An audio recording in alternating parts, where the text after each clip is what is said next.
Hi everybody, I'm Mike McCrory and this is Would You Make It? In this video I'm going to show how I made this chessboard. It's made from Padauk and bird's eye maple, and it's a little different from the other chessboards that I've made because it's not double-sided. It has a nice veneer on the bottom instead, and it has this ogee edge around the perimeter of the frame. So let's get started. For this chessboard, the client asked me to have chess squares on the top, but to have an elevated bottom with a really nice maple Burl Veneer. I don't have a vacuum press for veneer, maybe I should get one someday, so I'm going to have to clamp it flat before I can use it. I'll start by softening the veneer with this super soft veneer softener, and then I'll clamp it so that I can get it really flat. I sprayed it liberally on both sides, and then I'll use one of my chessboard clamping fixtures that I know is flat on top.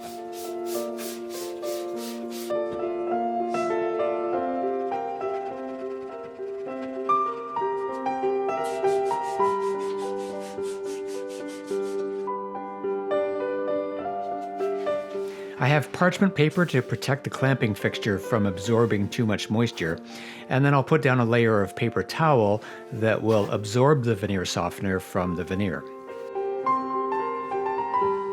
And then I'll put down the veneer, cover it with a layer of paper towel, and then put a piece of plywood on top and clamp it down.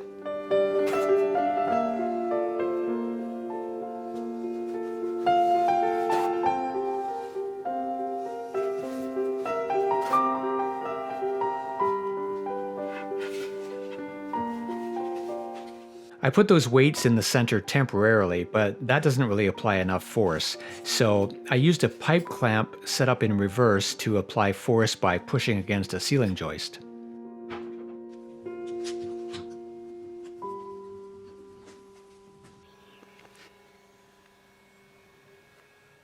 While the veneer is flattening, I'll work on making the chessboard. The squares are going to be made from bird's eye maple and Padauk. The bird's eye maple was already surfaced on two sides, so I'm jointing only the edge to make sure that it's straight. The squares are going to be 2.5 inches, so I'll cut the maple into strips that are about 2 5/8 inches wide. This is just a rough cut, and then I will cut them to the final size later.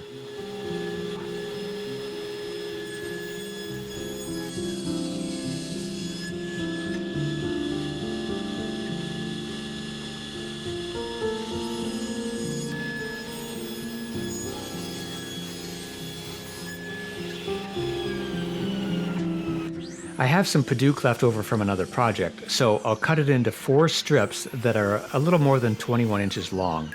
8 squares that are 2.5 inches wide would equate to 20 inches, but I need at least another inch of wood because each cut on the table saw will remove 1/8 of an inch. The Padauk needs to be flattened on one face and one edge, so I'll run each piece through the jointer.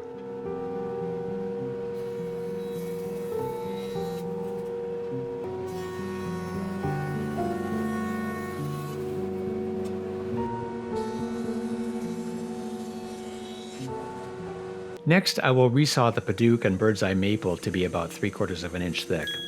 This is thicker than normal because the playing field is going to be elevated above the frame, so the squares need to be extra thick. They'll probably end up being about 5/8 of an inch thick after the final milling.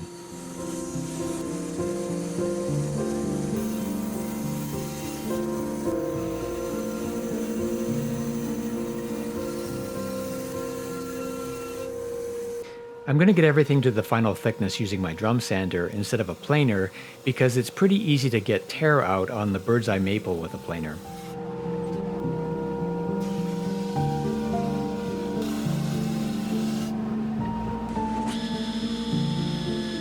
With the table saw, I'll cut each of the strips to be 2.5 inches wide, and then they'll be ready for the first glue up.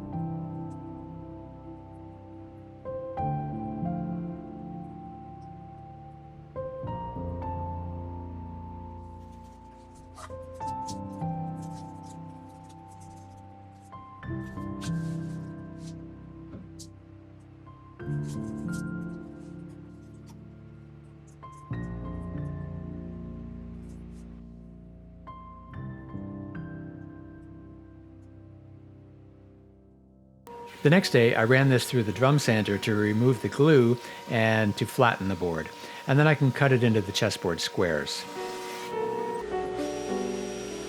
I'll do the first cut with my table saw sled to square up one end, and then I will cut all of the strips using my fence set to 2.5 inches.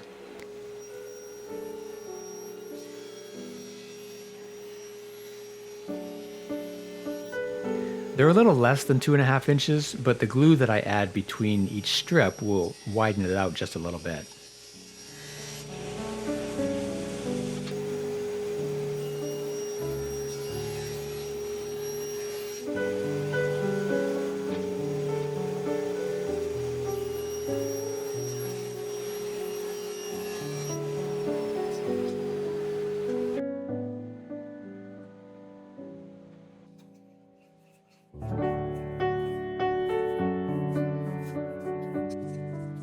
In this step, I'm going to glue all the squares together onto a 3/4 inch piece of Baltic birch plywood. When glued up, the playing field is 20 inches by 20 inches, so I've cut the plywood to be 21 inches by 21 inches to leave a 1/2 inch tongue around the perimeter so that I can attach the frame. The cauls that I use are designed to fit over the 1/2 inch tongue, and they are lined with packing tape on the inside so that they won't stick to the glue that will squeeze out.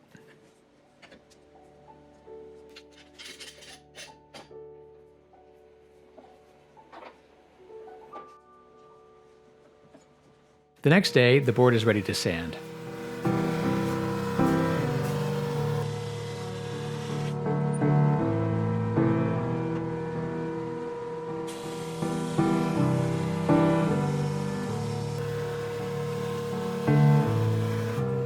Next, I will clean up the edges with the table saw. I want to remove the smallest amount possible so that the squares around the perimeter are almost square. It won't be noticeable to the naked eye, but they'll always be slightly less than square because of this trimming, which is required to flatten the edges so that the frame fits tightly.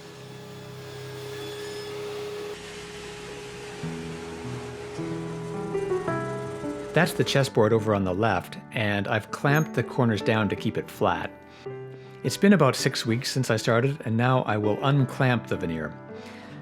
It definitely did not need 6 weeks of clamping, but that's how much time I've spent getting the chessboard ready while also working on other projects in parallel.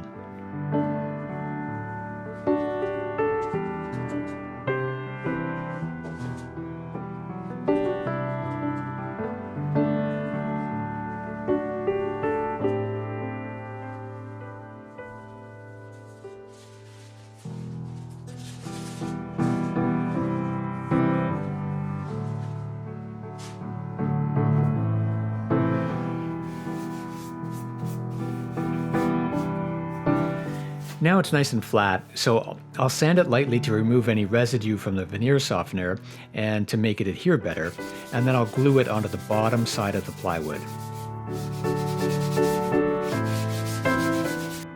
I put blue tape around the perimeter so that I put glue only where I need it. The glue that I'm using is from the same company that makes the veneer softener, Better Bond, and it's called Express Veneer Adhesive. I bought the veneer and all the supplies online from veneersupplies.com.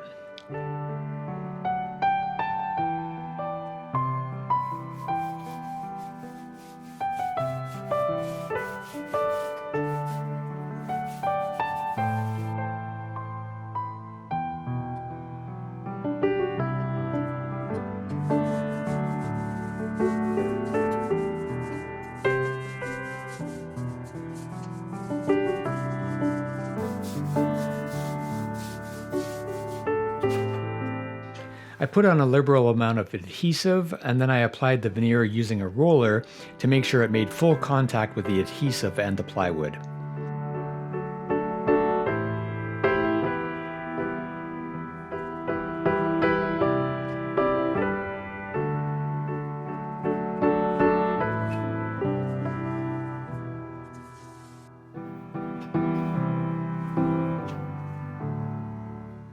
I added some parchment paper so that the plywood would not stick, and then clamped the plywood on top.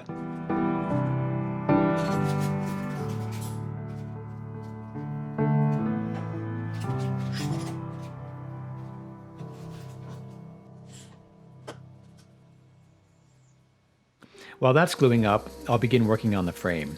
I had this piece of 6/4 Padauk, and I will cut it to be about 5 inches wide. The frame will be about 3 inches around the top of the chessboard, but it will be about 4.5 inches around the bottom so that it will fit over the edges of the veneer.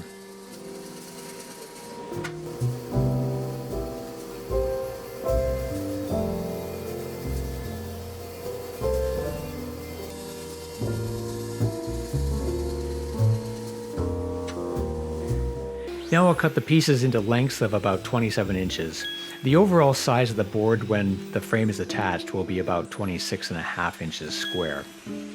I mark the end of each piece after making the cut so that I can keep track of them to align the grain for continuity when I put the frame pieces together.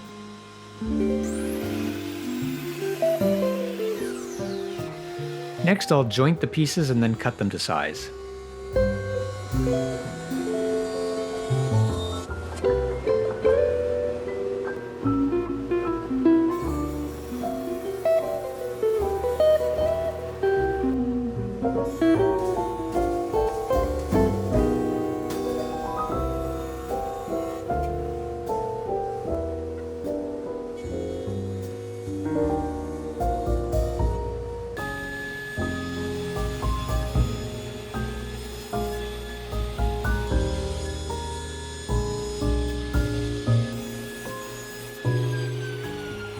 And then I'll plane them down to be about 1.25 inches thick. Now with my dado blade, I'll cut grooves along the edge to fit over the plywood tongue.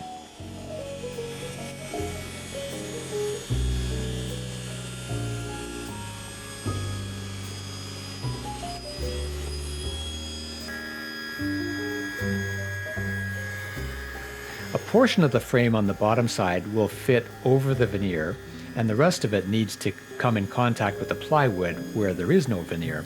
So I need to cut the groove in 2 passes so that I have the 2 different thicknesses. The veneer and the glue together make that part a little more than 1/32 of an inch, or about 0.8 millimeters thicker. After making the first cut, which is deeper, I'll lower the blade and make another cut only on the bottom side of the frame that is about 1/32 of an inch wider so that it fits over the veneer. And then I'll cut off a portion of the top side of the frame because it needs to be narrower than the bottom side that fits over the veneer. That's how the frame will be 3 inches on the top side and 4.5 inches on the bottom side. And now I'll cut the miters so that I can fit the frame pieces onto the board.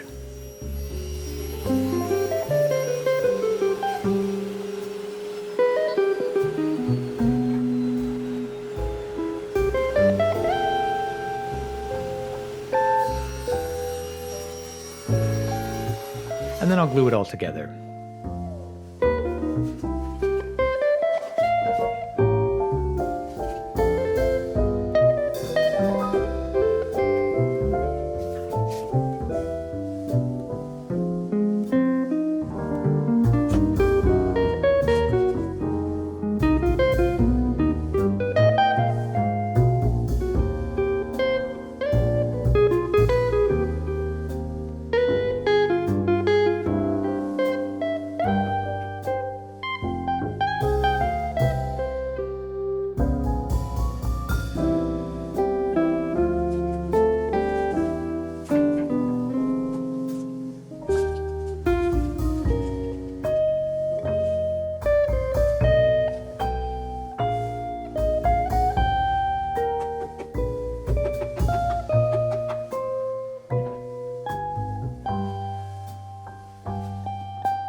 The client wanted to have an ogee edge, so I'll do that with my router along the top and bottom.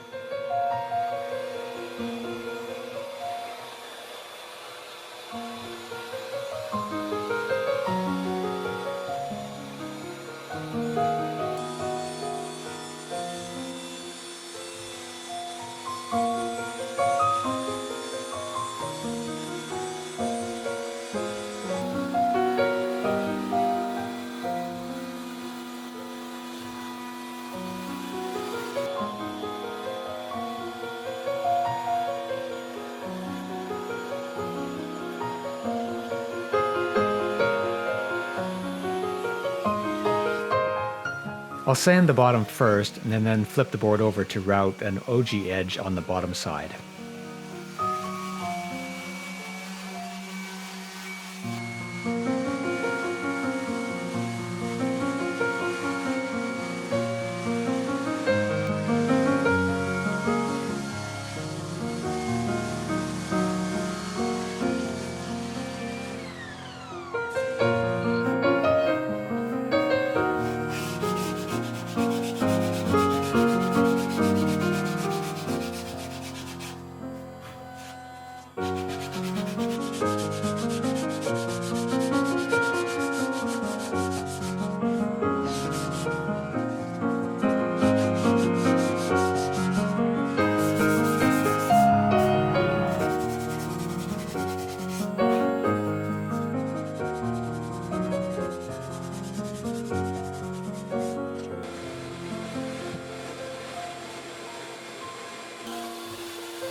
Next, I'm going to put splines made from a thin strip of wenge into each corner.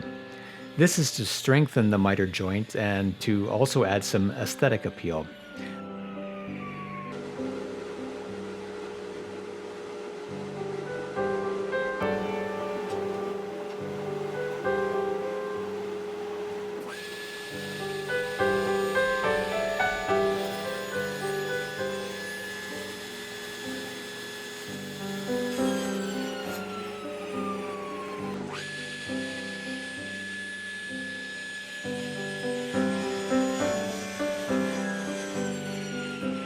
The wenge will contrast nicely with the Padauk.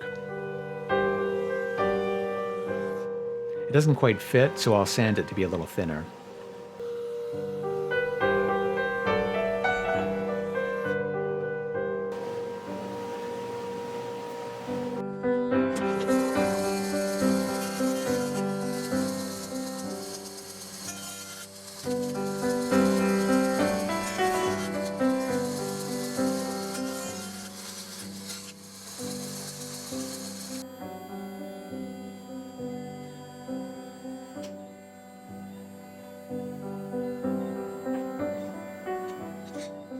I clamped the splines in place to make sure that they were glued up tightly.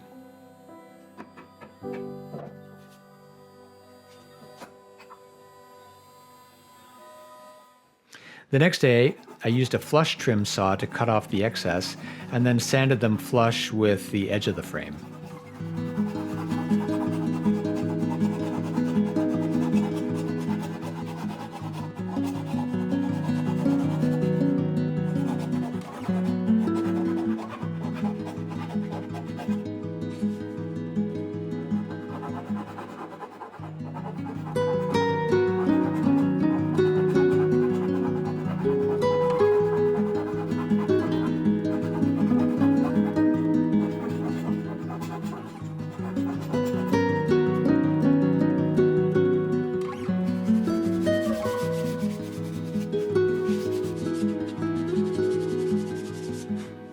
I took the board outside and sprayed on 3 coats of pre-catalyzed lacquer.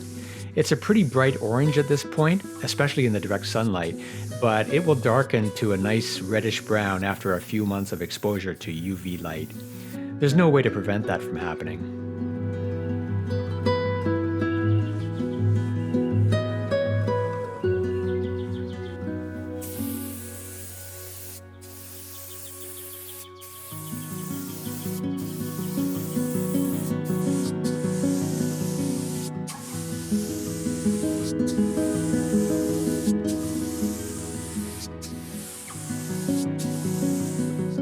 After applying the finish, I took it over to the CNC so that I can engrave my logo and the year into the bottom.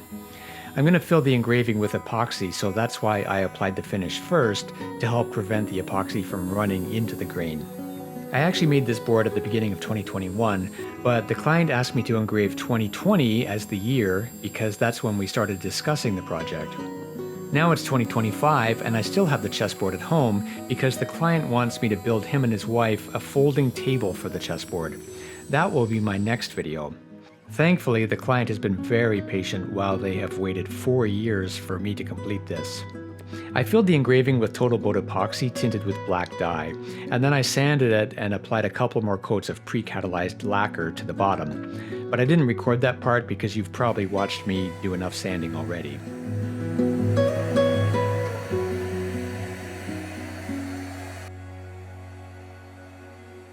And here's the finished product.